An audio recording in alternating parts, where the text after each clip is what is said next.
The 5th of May, 1905, Volume 6, Effects of Grace.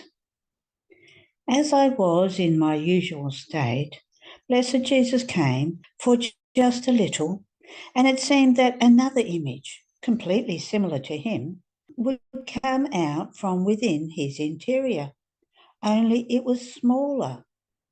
I was surprised on seeing this, and he said to me, "My daughter, everything that can come out from within a person is called a birth, and this birth becomes the child of the one who delivers of it.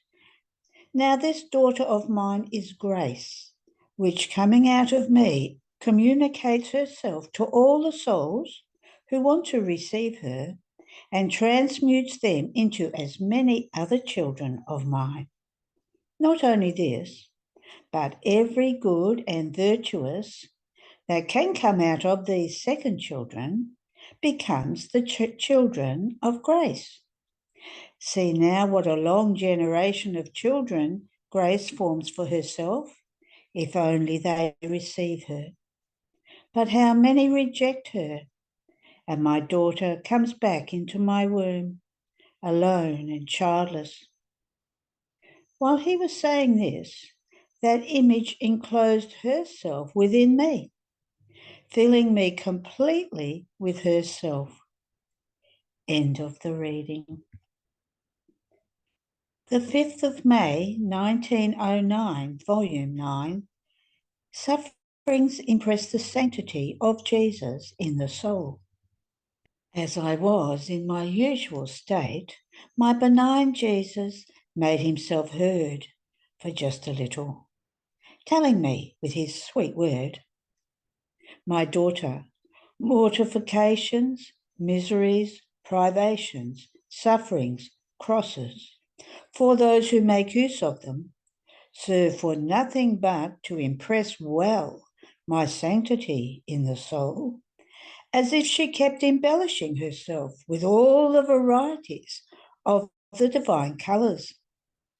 Even more, they are nothing other than many fragrances of heaven, with which the soul remains all perfumed." End of the reading. The 5th of May, 1923, Volume 15. As many times as the soul enters into the divine will, so many ways does she open between Creator and creatures.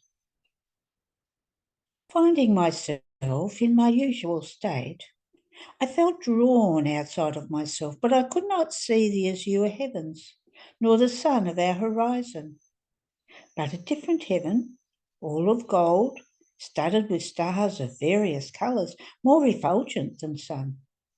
I felt drawn toward up high, and as this heaven opened before me, I found myself in front of a most pure light, and before this light, prostrating myself, I called all human intelligences into my intelligence.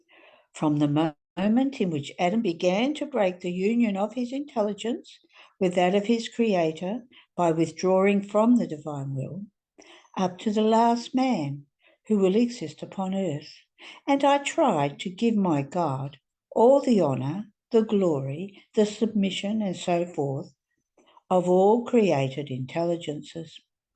And I did the same for all my other senses, calling all those of the other creatures into mine. All this always in his lovable will, in which everything can be found, from which nothing can escape, even things that may not exist at the present moment, and in which everything can be done. While I was doing this, a voice came out from within the immensity of that light, saying, "As many times as the soul enters into the divine will in order to pray, work, love, etc., so many ways does she open between Creator and creatures. And in seeing that the creature is making her way to go to it, the divinity opens its ways in order to meet its creature. In this encounter, She copies the virtues of her Creator, absorbs ever new divine life into herself, penetrates more into the eternal secrets of the Supreme Volition, and everything she does is no longer human in her, but divine.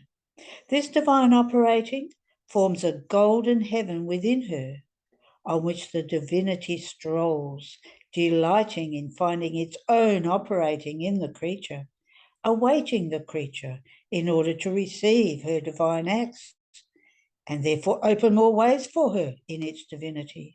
And it keeps repeating with great love, "Behold, here is how in my will the creature comes closer to my likeness.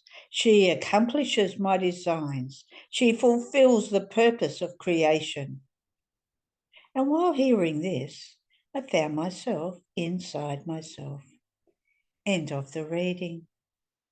There are no more readings today.